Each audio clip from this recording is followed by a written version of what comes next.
Reciban gratos saludos de parte de este servidor de ustedes, Rafael Monterrosa. Que la gracia del Señor siempre sea con cada uno de ustedes, es siempre nuestro deseo. Siempre oramos por ustedes para que el Señor en su misericordia siempre cuide de ustedes. Este día voy a estar hablando sobre la vida de un hombre. En el poco tiempo que tengo, voy a tratar de presentarle la vida de este hombre para que podamos, por medio de la lectura y la explicación, sacar una bendición grande para nosotros.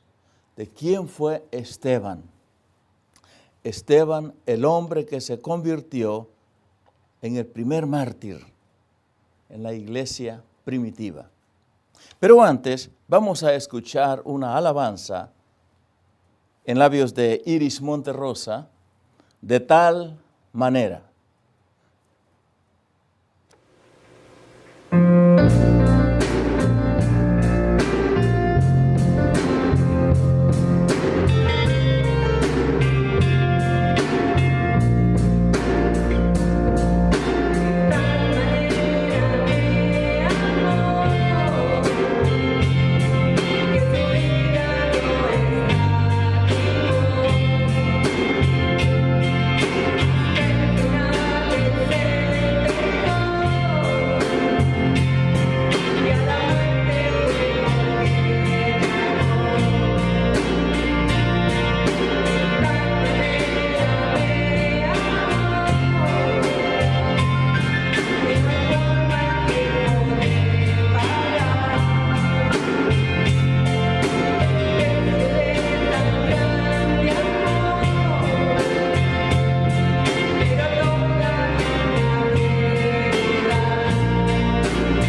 Esteban, conocido como el primer mártir de la iglesia primitiva. Dice así esta porción, Hechos capítulo 6, 8 al 15.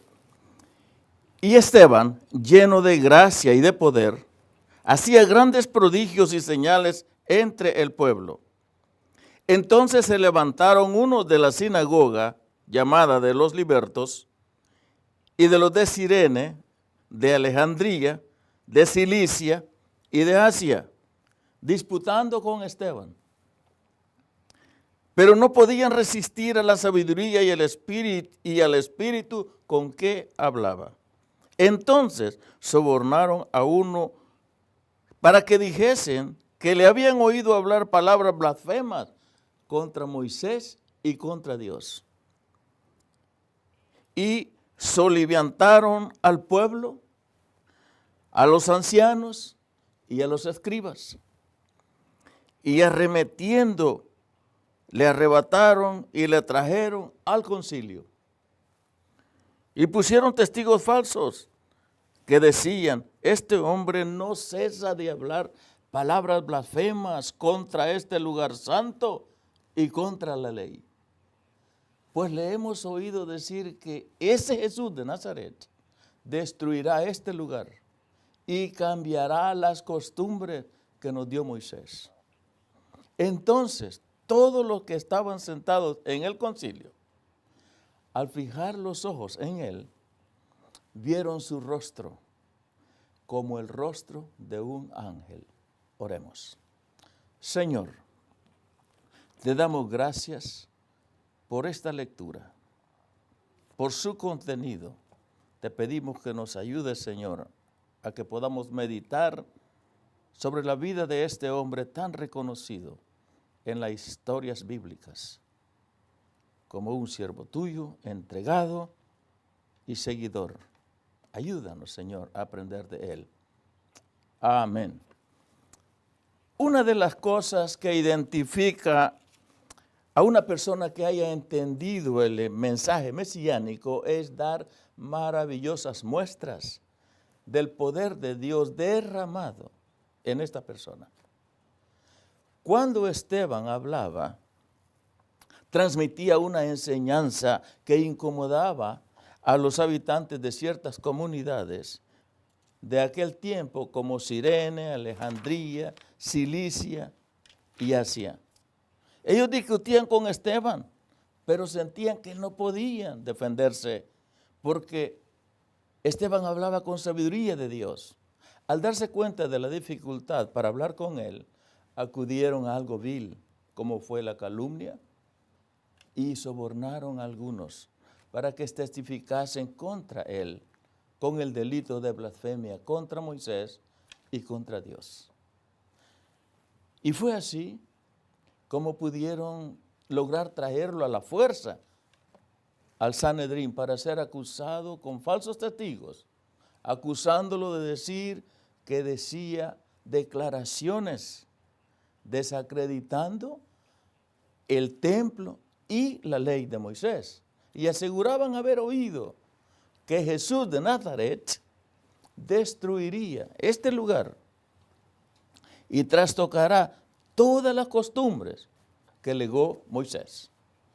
Y todos los que estaban en aquella sesión del Sanedrín se quedaron mirando a Esteban muy fijamente y les parecía que tenía el rostro de un ángel.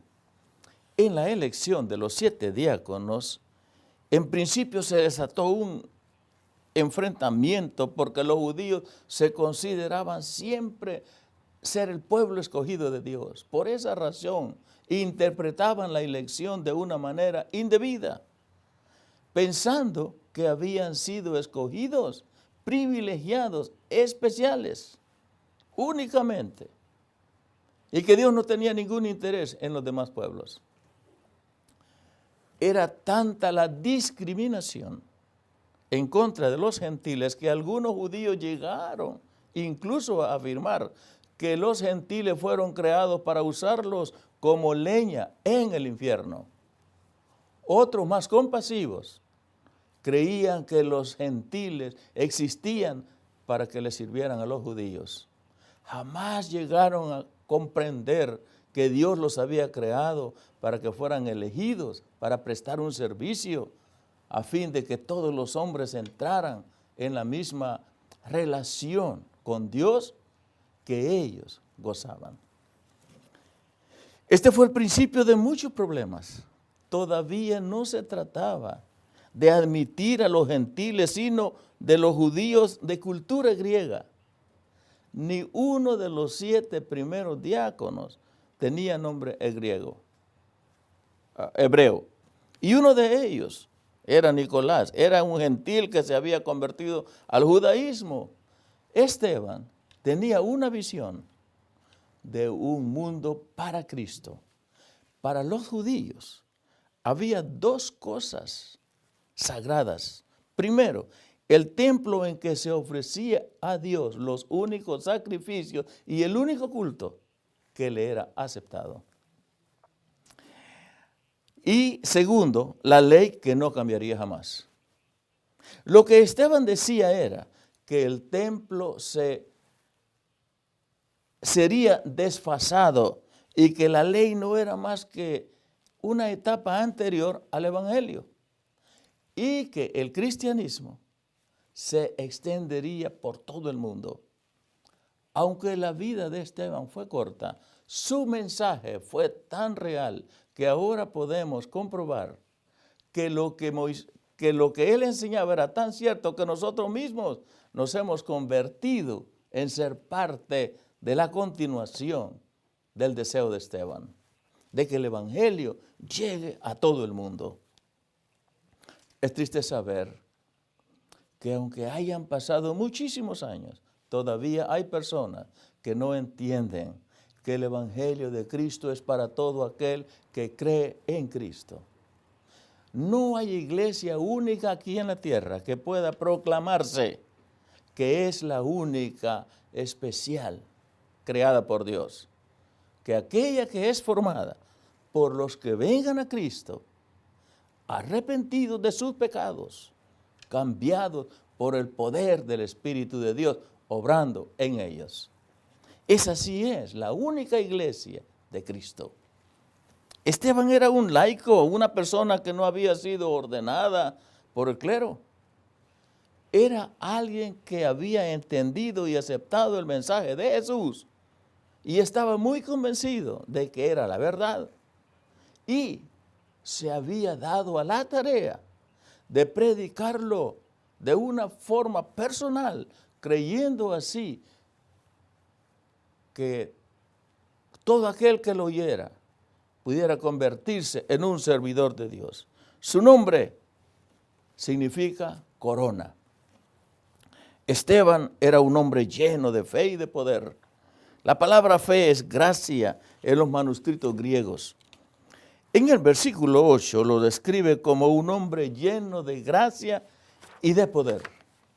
Cuando dice que era lleno de gracia, quiere decir que era lleno de amor, de dones, de favores hacia las personas, de buen carácter y comportamiento piadoso. Pablo reconoció que lo que significa la presencia del poder del Espíritu Santo en una persona, cuando habló a los corintios, dijo en 1 Corintios 1, 4 y 5, gracias doy a mi Dios siempre por vosotros, por la gracia de Dios que os fue dada en Cristo Jesús. Porque en todas las cosas fuisteis enriquecidos en Él, en toda palabra y en toda ciencia. Y en su segunda carta, siempre a los Corintios, reconoce que todo viene solamente de Cristo. 2 Corintios 1:12. Porque nuestra gloria es esta, el testimonio de nuestra conciencia, que con sencillez y sinceridad de Dios, no con sabiduría humana, sino con la gracia de Dios, nos hemos conducido en el mundo y mucho más con nosotros. mucho más con nosotros. Esteban hizo grandes prodigios y milagros. La gracia y el poder de Dios estaba con él. Para que una persona pueda servir a Dios con eficacia, necesita de gracia y poder de Dios. Y el poder del creyente radica en la presencia misma del Espíritu Santo en él. Esteban era laico y diácono a la vez. El creyente, por naturaleza, no tiene poder espiritual. El poder proviene única y exclusivamente del Espíritu Santo obrando en el creyente. La presencia del Espíritu Santo es divina. Esto capacita al creyente de su presencia, de su poder, de su fortaleza, de su fuerza, de su potencia y su energía. El Espíritu Santo es el que influye, el que controla, el que produce y lleva a cabo la obra del Evangelio. En Hechos capítulo 1, versículo 8 está claro este principio. Pero recibiréis poder cuando haya venido sobre vosotros el Espíritu Santo. Y continúa diciendo, y me seréis testigos en Jerusalén, en toda Judea, en Samaria y hasta lo último de la tierra. Esteban fue un hombre que defendió su fe. Esteban acompañó a Jesús, predicó en varias sinagogas por toda Jerusalén. Veamos lo que dice Mateo 4:23. Y recorrió Jesús toda Galilea, enseñando en las sinagogas de ellos y predicando el evangelio del reino y sanando toda enfermedad y toda dolencia en el pueblo. Alrededor del año 9 después de Cristo, el emperador romano Tiberio había regresado a su tierra natal. Otros se habían acercado en Jerusalén. A su regreso, y debido a que compartían el mismo idioma y cultura, se agruparon, comenzando sus centros de adoración, llamadas sinagogas. Lo que debemos observar es cómo este dinámico laico aprovechó cada oportunidad de todo para predicar. Cada vez que tenía oportunidad, Esteban viajaba por toda la ciudad predicando a Cristo a los judíos griegos. Quiero que observemos cuidadosamente en el versículo 9 con la palabra levantaron, que quiere decir ponerse en pie. 5 sinagogas en particular se levantaron contra Esteban. Ellos se oponían a lo que él predicaba. Hubo una razón poderosa para esta oposición de los judíos griegos. Ellos y sus antepasados habían sido deportados de su tierra natal por los romanos y dispersos por todo el mundo. Aunque vivieron en tierras extrañas del mundo, pertenecieron fieles a su religión judía. El mensaje de Jesucristo era una amenaza para ellos y para su religión. Pongámonos a pensar, por ejemplo, Esteban predicaba, Jesucristo es el Cordero de Dios, sacrificado por los pecados del mundo. Por tanto, no se necesitaban más los sacrificios de los animales. Predicaba que Jesucristo es el mediador entre Dios y el hombre. Y ahora el hombre llegaría al hombre, a Dios en espíritu y en verdad mediante Cristo única y exclusivamente. Por tanto, los sacerdotes terrenales no eran más los mediadores entre Dios y los hombres. Ellos eran ministros y siervos de Dios ante su rebaño, pero no mediadores. Los judíos griegos vieron que la predicación de Jesús como el supremo sacrificio de mediador iba en contra de todo lo que se les había enseñado y que ellos creían.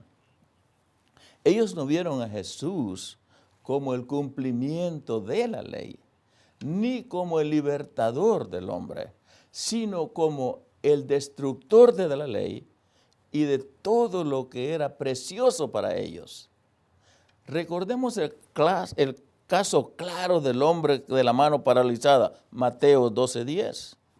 Y he aquí, había un hombre que tenía la mano paralizada. Y para acusar a Jesús, le preguntaron diciendo, ¿es lícito sanar en sábado? Lo que se debe entender aquí es, ellos se pusieron en pie en medio de la predicación de Esteban y comenzaron a discutir contra él. Esteban defendió la fe, lleno de sabiduría y con el Espíritu de Dios. En los versículos 9 y 10 dice que se oponían discutiendo contra él, pero no podían resistir la sabiduría y el espíritu con que hablaba Esteban. Hoy en día, no muchos entienden el mismo mensaje de Esteban. Muchos necesitan de un intercesor y se les hace difícil entender que Dios quiere oír al hombre mismo a través de sus oraciones, de sus peticiones y su adoración. Dios quiere tener contacto con el hombre directamente. No hay necesidad de ningún sacerdote o representante para comunicarnos con Dios. Todo sacerdote y maestro debe enseñar esto si enseña la verdad. Saulo de Tarso, quien se convertiría en el gran apóstol Pablo, era posiblemente miembro de la sinagoga de los libertos o de la de Cilicia. Saulo era natural de Tarso, de Cilicia, y ahora vivía en Jerusalén. Con seguridad asistía a alguna sinagoga. Así es como se supone que asistía a la de sus compatriotas. Sin embargo, él mismo había nacido de un hombre libertado, por lo que también pudo haber sido miembro de los libertos. Esto significaba haber sido libertado o hijo de un hombre libertado. Posiblemente Pablo fue uno de los que resultaron derrotados en la discusión con Esteban y por eso se volvió tan hostil contra él. Pablo estaba ciertamente consciente del mensaje que estaba predicando Esteban. Él fue uno de los que estuvo a cargo de la muerte de Esteban. Hechos 7:58 dice, le echaron fuera de la ciudad y le apedrearon. Los testigos dejaron sus vestidos a los pies de un joven llamado Saulo. Y este era Pedro. A menudo los hombres se levantan en contra de los creyentes, pero el hombre que se opone y discute contra el testimonio del creyente está en realidad resistiendo al Espíritu Santo, no al creyente. Veamos lo que dice Salmo 32, 9 y 10. No seáis como el caballo o como el mulo, sin entendimiento, que han de ser sujetados con cabestro y con freno, porque si no, no se acercan a ti.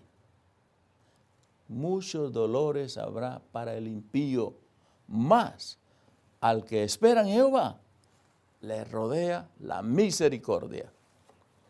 El Espíritu Santo le da al verdadero creyente los pensamientos y las palabras que deben decir cuando testifican al mundo, para que el testimonio venga del Espíritu Santo al creyente. Este debe estar bajo el control del Espíritu Santo mismo, como lo estaba Esteban. Juan 14:6 dice, mas el Consolador, el Espíritu Santo, a quien el Padre enviará en mi nombre, Él os enseñará todas las cosas y os recordará todo lo que yo os he dicho. Los falsos testimonios en contra de Esteban. Las sinagogas estaban tan enojadas en contra de Esteban que sobornaron hombres para que mintieran contra él, buscando así agitar al pueblo y a los líderes, logrando arrestarlo y llevarlo a la corte del Sanedrín para enjuiciarlo bajo sentencia de muerte. Hay grupos religiosos hoy en día que, como en el tiempo de Esteban, se oponen a la enseñanza del Evangelio. Incitan a sus líderes y feligreses a ponerse en contra de los creyentes para que los arresten o provoquen dificultades para que estos no continúen predicando o enseñando la verdad que es el Evangelio. En el versículo 12 dice que soliviantaron al pueblo. Significa que movieron el ánimo de la persona para inducirles a adoptar una actitud rebelde en contra de Esteban. Esta es la primera vez que la gente se levantó en contra de los discípulos. En el mismo versículo 12, dice también que le arremetieron. Esto quiere decir que corrieron hacia él con furia, con ira y con violencia. Dice también que le arrebataron. Esto quiere decir que le agarraron con violencia, por la fuerza. Todo esto nos da a entender que lo arrastraron hacia el juzgado del Sanedrín. Los cargos contra Esteban fueron 3. Primero, blasfemia contra el templo. Los judíos siempre habían enseñado que Dios habita en el templo. El templo era el centro de su presencia. Esteban ahora predicaba que Dios habita en el corazón y en la vida de su pueblo, y no solo en el templo. Esta enseñanza restaría respeto al templo y daría respeto al creyente lleno del Espíritu Santo. Pablo lo enseñaba con estas palabras, hablando a los colosenses, en el capítulo 6, versículos 19 y 20. ¿O ignoráis que vuestro cuerpo es templo del Espíritu Santo, el cual está en vosotros, el cual tenéis de Dios, y que no sois vuestros? Porque habéis sido comprados con precio. Glorificad pues a Dios en vuestro cuerpo y en vuestro espíritu, los cuales son de Dios. Segundo, blasfemia contra la ley. Al decir ley, los judíos se referían a la ley de los escritos por los escribas y todos los comentarios de interpretaciones de las escrituras, como la Misná, que eran los incisos adheridos a los 5 libros de Moisés, y el Talmud, que es la explicación de estos incisos. Esteban predicaba que Cristo es el cumplimiento de la ley. En la vida de Cristo está incluida la ley. Con este concepto claro, la ley no se elimina. Al contrario, en Cristo alcanza su cumplimiento. Por lo tanto, Cristo es todo lo que el hombre necesita para obtener la salvación de su alma.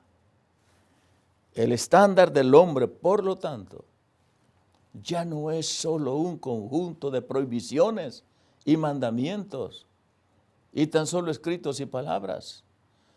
Ahora, el estándar del hombre es la vida de Dios mismo, la encarnación del amor y la libertad, así como la ley y las demandas.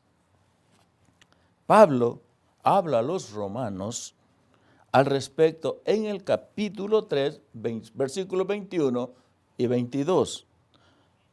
Dice, pero ahora, aparte de la ley, no se ha manifestado, se ha manifestado la justicia de Dios, testificada por la ley y por los profetas. La justicia de Dios por medio de la fe en Jesucristo para todos los que creen en Él, porque no hay diferencia. La predicación de la destrucción del templo y romper las costumbres judías era para ellos un insulto o una blasfemia. Esteban predicaba que la necesidad del hombre de saber cómo vivir se satisface ahora abundantemente en Cristo. Él abarca toda la ley y mucho más. Y de esta manera, Él es el estándar de Dios para todos los hombres. Mateo 5, 17, no penséis que he venido para abrogar la ley o los profetas. No he venido para abrogar, sino para cumplir. Romanos 8, 3, porque lo que era imposible para la ley, por cuanto era débil por la carne, Dios enviando a su Hijo en semejanza de carne de pecado, y a causa de pecado condenó al pecado en la carne. Esteban, dice la Biblia, era con un espíritu, con un rostro de ángel. Esteban era un hombre de gran comunión. Vivía rodeado de la presencia de Dios. Todos los hombres del concilio vieron la presencia de Dios en el rostro de Esteban. Las palabras. El rostro de un ángel se refiere a alguien que expresa alguna gloria que estaba presente, viendo en su rostro esplendor, brillantez, alegría, transparencia, por la esperanza y convicción de estar en un futuro eterno en Cristo. Recordemos lo que le sucedió a los hijos de Israel y a Aarón cuando vieron a Moisés. Vámonos a Éxodo 34, 30. Dice así, y Aarón y todos los hijos de Israel miraron a Moisés, y he aquí la piel de su rostro era resplandeciente y tuvieron miedo de acercarse a él. Pablo lo recuerda en sus propias palabras cuando habla a los Corintios en el capítulo 3 de su segunda carta y versículo 7. Y si el ministerio de muerte grabado con letra en piedras fue con gloria tanto que los hijos de Israel no pudieron fijar la vista en el rostro de Moisés a causa de la gloria de su rostro, la cual había de perecer.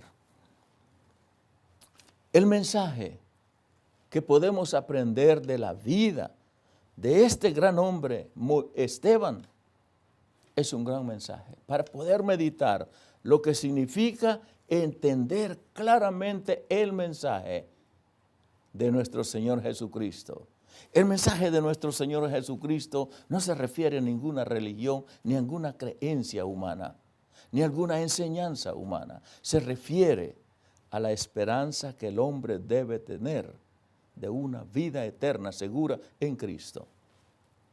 Mi deseo siempre es que Dios nos dé gracia para poder demostrar la presencia del Espíritu Santo en nosotros y poder transmitir, así como Esteban fue usado, usted también puede ser usado. Con la presencia del Espíritu Santo, Dios le va a cambiar para que usted pueda ser un servidor de Cristo, completamente cambiado para glorificar su nombre. Y otros, cuando vean en usted el Espíritu Santo obrando en su vida, otros creerán el poder que solamente Cristo tiene para transformar a toda persona. Que la gracia del Señor siempre sobreabunde en cada uno de ustedes, es nuestro deseo. Me gustaría orar por usted. Bendito Dios y Padre nuestro que estás en el cielo. Te damos gracias, Padre, por la vida de Esteban, por el ejemplo que nos ha dejado. Ayúdanos, Señor, a entenderlo de manera tal que podamos, Señor, aprender ese mensaje claro, divino, que viene solamente de ti, que hay esperanza en ti, como hijo de nuestro Padre Celestial. Ayúdanos, Señor, a no estar confundidos o salir, Padre Santo, de esa turbulencia de pensamientos o de malas enseñanzas o de doctrinas que nos pueden alejar de la verdad. Te pido, Señor, por cada familia, por cada persona que nos está escuchando a través de la pantalla, que tú les bendigas y les guardes grandemente con el poder divino que solamente puede venir de ti.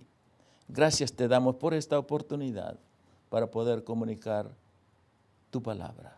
Ayúdanos, Señor, y extiende nuestra vida para que dentro de una semana podamos traer otra meditación para cada uno de los que fielmente nos están escuchando. Bendícenos, Padre, necesitamos de ti. Llénanos de tu presencia. En tu precioso nombre oramos. Amén y amén. Que el Señor les bendiga.